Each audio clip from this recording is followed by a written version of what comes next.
कहानी की शुरुआत होती है लंदन के एक बहुत ही खतरनाक इलाके में, जहां लोग रोज क्राइम के डर में जी रहे हैं। सालों से वहां एक अजीब सा गुंडा राज चल रहा है। उसी इलाके के एक फ्लैट में हम टॉम को देखते हैं, जो कंप्यूटर पर गेम खेल रहा था। बाहर से अजीबोगरीब डरावनी आवाजें आ रही हैं, तो उसने हेडफोन्स लगा लिए ताकि उसे कुछ सुनाई न दे। अगली सुबह टॉम गली से गुजर रहा था, तभी उसकी मुलाकात डैनी से हुई। डैनी ने उसे MP3 प्लेयर दे दिया जो टॉम ने मांगा था। स्कूल में टॉम का ध्यान पढ़ाई से हटकर लूसी के ऊपर था। वो बहुत समय से लूसी को पसंद करता है। क्लास के बाद लूसी उसके पास आई और बोली कि मुझे थोड़ी साइंस पढ़ा दोगे, केमिस्ट्री में बड़ी दिक्कत हो रही है। लूसी को अचानक अपने सामने देखकर टॉम हक्का बक्का रह गया। तब यूजीन वहां आ गया और टॉम को चिढ़ाने लगा कि एक लड़की से ठीक से बात भी नहीं कर सकता तू। लूसी ने गुस्से में उससे कहा कि बकवास बंद करो। फिर उसने वापस टॉम से कहा कि मुझे चार्ली के घर पर मिलना ताकि हम साथ में पढ़ सकें। टॉम मान गया और अपने घर की ओर चल दिया, जहाँ वो अपनी दादी के साथ रहता है। घर जाकर टॉम अपनी दादी नैन्सी के साथ बैठ गया। नैन्सी अपनी लिखी हुई एक नॉवल का उसे छोटा सा हिस्सा सुनाने लगी, लेकिन टॉम को किताब कुछ खास पसंद नहीं आई। फिर वो घर से निकल गया लूसी से मिलने के लिए। बाद में जब टॉम चार्ली के घर पहुंचा तो उसने देखा कि एक आदमी बेहोश पड़ा हुआ है। थोड़ी देर बाद गुंडों का एक झुंड कमरे से बाहर आ गया। वो गुंडे किसी की वीडियो बना रहे थे। टॉम ने डर कर भागने की कोशिश की, पर एक गुंडे ने उसे गोली मार दी और फिर सब लोग वहाँ से भाग गए। अब 10 दिन बाद टॉम की आंखें सीधा हॉस्पिटल में खुली। डॉक्टर ने बताया कि जब तुम भाग रहे थे तो तुम्हारा फोन एक टाइम पे तुम्हारे सर के पास था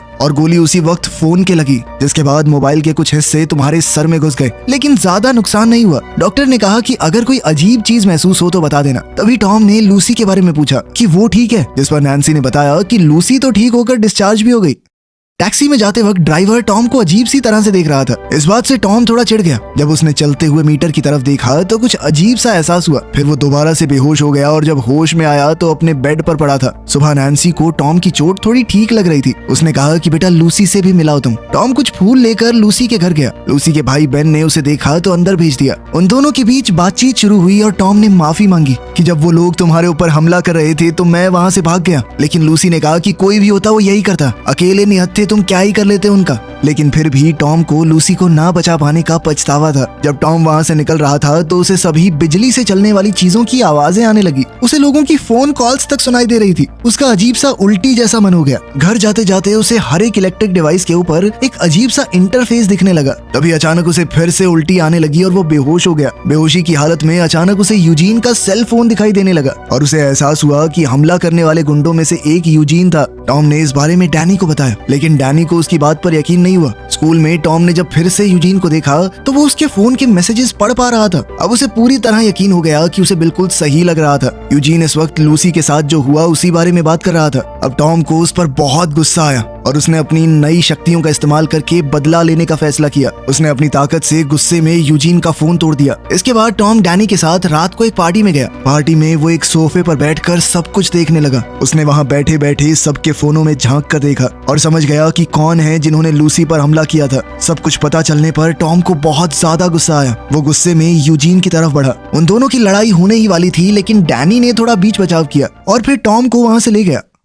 इसके बाद टॉम लूसी से मिलने उसके घर गया। जब दोनों बाहर आपस में बात कर रहे थे तो टॉम ने यूजीन और उसके गुंडों को बास्केटबॉल कोर्ट में जाते देखा। लूसी उन गुंडों को देखकर काफी घबरा गई। अपनी दोस्त को इस हालत में देखकर टॉम ने बदला लेने का प्लान बनाया। उसने अपनी दिमागी शक्तियों से यूजीन के फोन पर एक अननोन नंबर से मैसेज किया, जिसमें लिखा था कि मैं तुम्हें सबक सिखाने आ रहा हूँ। टॉम ने अगली सुबह अपने दुश्मनों का पीछा करना शुरू कर दिया। वो लोग एक इलीगल डीलर से मिलने जा रहे थे। उसने पीछे चलते चलते यूजीन के फोन को हैक कर लिया ताकि वो फोन के माइक से उनकी आवाज सुन सके। वहाँ से जाने के बाद भी टॉम ने उन्हें अकेला नहीं छोड़ा। वो जानबूझकर बार बार गुंडों के कमरे में लगी हुई इलेक्ट्रिक चीजें छेड़ने लगता। कभी लाइट बढ़ा दी, कभी म्यूजिक चला दिया ताकि ये गुंडे थोड़ा डरने लगे। टॉम ने लूसी को भी उसी अनजान नंबर से मैसेज किया कि मैं तुम्हें बचाऊंगा उन लोगों से जिन्होंने तुम्हें चोट पहुंचाई है। लूसी ने पूछा कि तुम कौन हो, मेरी मदद क्यों कर रहे हो, लेकिन उसने जवाब नहीं दिया। सुबह स्कूल के सभी बच्चों को ऑडिटोरियम में बुलाया गया कुछ अनाउंसमेंट करने के लिए, लेकिन तभी टॉम ने अपनी ताकत से उस प्रेजेंटेशन को हैक कर लिया और कैस नाम के गुंडे की प्राइवेट वीडियो लीक कर दी।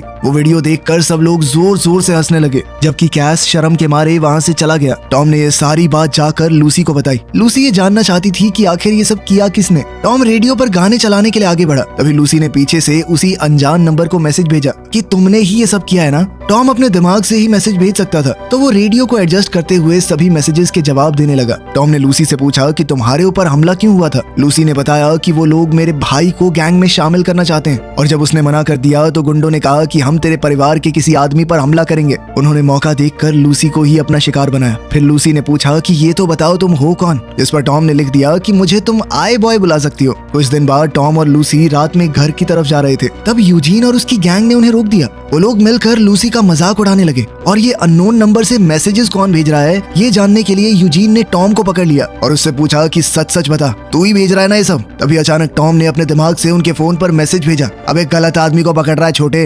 ये मैसेज देखकर यूजीन कंफ्यूज हो गया कि कौन है ये, और उधर मौका देखकर टॉम और लूसी वहाँ से भाग गए। ये सब देखकर टॉम सोच में पड़ गया कि ये गुंडे लूसी को अकेला नहीं छोड़ रहे। उसने फैसला लिया कि इन सबको सबक सिखा के रहूंगा। इसके बाद टॉम ने थोड़ा इंतजार किया। वो पहले से जानता था कि यूजीन और उसकी गैंग वाले एक कार चुराने की कोशिश करने वाले हैं, और जैसे ही वो गाड़ी को खोलकर अंदर घुसे तो टॉम ने वो गाड़ी अपनी ताकत से लॉक कर दी। सभी लड़के थोड़ा डर गए। टॉम ने गाड़ी में लगे रेडियो को ऑन किया और अपनी आवाज बदलकर उन सब से बात की। उसने उन्हें धमकाते हुए कहा कि जल्दी से बताओ तुम्हारी गैंग का लीडर कौन है, लेकिन लड़के कुछ भी बताने को तैयार नहीं थे। जिसके बाद टॉम ने अपनी ताकत से कुछ ऐसा किया कि इंजन खुद ब खुद बहुत ज्यादा तेजी से चलने लगा। उसमें से धुआं उठने लगा, धीरे धीरे आग लग गई। आग को देखकर कैस नाम का लड़का बहुत घबरा गया। उसने चिल्लाकर कहा कि लीडर का नाम कट्स है, हम तो स्कूल जाने वाले बच्चे हैं भैया, प्लीज छोड़ दो। ये सुनकर टॉम ने गाड़ी का लॉक खोल दिया और सभी गुंडे ब्लास्ट होने से पहले निकल गए, पर टॉम का बदला तो अभी शुरू हुआ था।